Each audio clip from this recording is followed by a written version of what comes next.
Here I am to refute the claim that any Christian born before the 16th century is inherently Catholic. The phrase Catholic didn't come until the 1st century. It was not something that Christians used at the start of formation the church. And from the start of the Christian church till now, there has been 3 or 4 major schisms. Okay? The first major schism that almost no one ever talks about is the 451 Council of Caledonia, where the people we call the Orthodox Christians split with the people we call the Oriental Christians.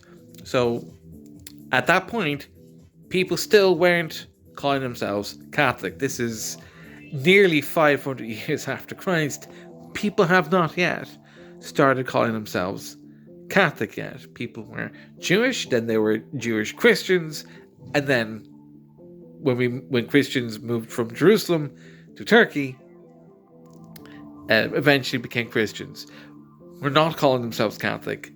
500 years later, there was a big schism, still not calling themselves Catholic, and Roman Catholicism doesn't come about until the 11th century, when the Bishop of Rome randomly decided that after over 1,000 years of Christendom, that randomly the Pope of Rome is in charge of Christendom, and thus starting the second biggest schism. So before the 16th century, we had at least 3 or 4 major dominations.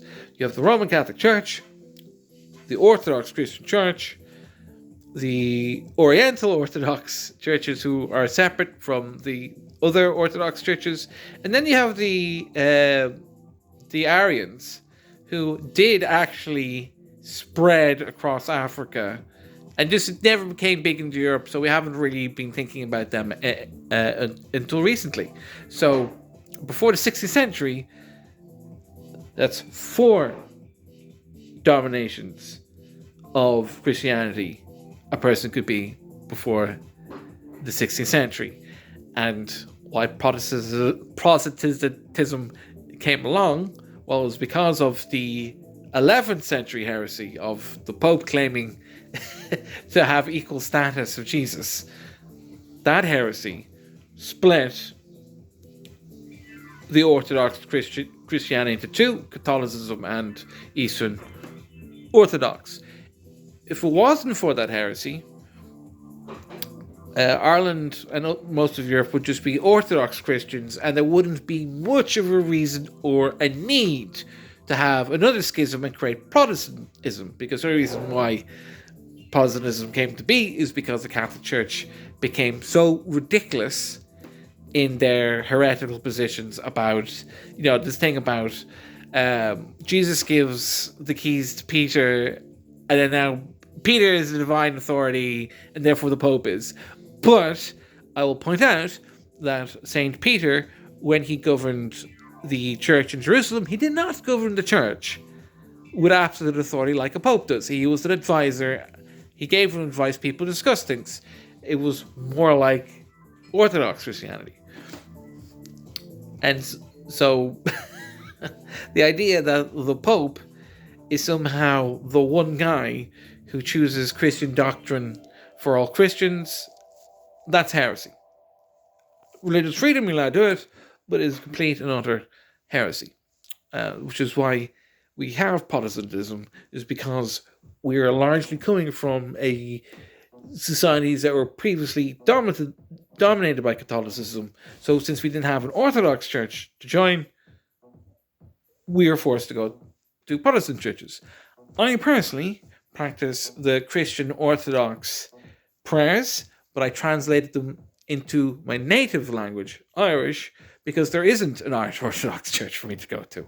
And the only churches that sometimes have Irish prayers would be the Protestant churches, because I'm not learning Latin. No, there's no reason to learn Latin. It's not a holy language. It's not a biblical language. If we're going to pray, it should be either in English, your native language, or the prescribed holy languages, which would be Hebrew, Greek, and Aramaic. I would go to an Aramaic-speaking church. I would go to an Aramaic Christian church. I have apprehension with going to a Greek Orthodox church just because I don't speak Greek. That would really be it. And if you go to Jerusalem, the original Christian church there is Greek Orthodox. So, from the starting point, from Jerusalem, the Greek-speaking Christians, the Christian Orthodox, are the ones who legitimately maintained the authority that way.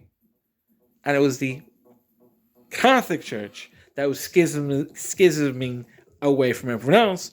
But like I said, I can't join. There is an Orthodox Church. There is no Irish Orthodox Church. So we are forced to go to Protestant churches where we can practice the Orthodox Christian prayers in Irish. Because, I mean, who else but me? I am the patriarch of the Irish-speaking Orthodox Church. The Orthodox Church of the Gaels.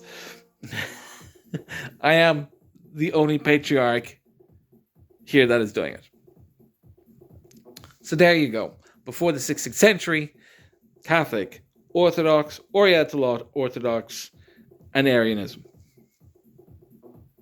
Catholics, please read your Bible, unite with your other fellow Christians, and we get rid of the Islamic threat.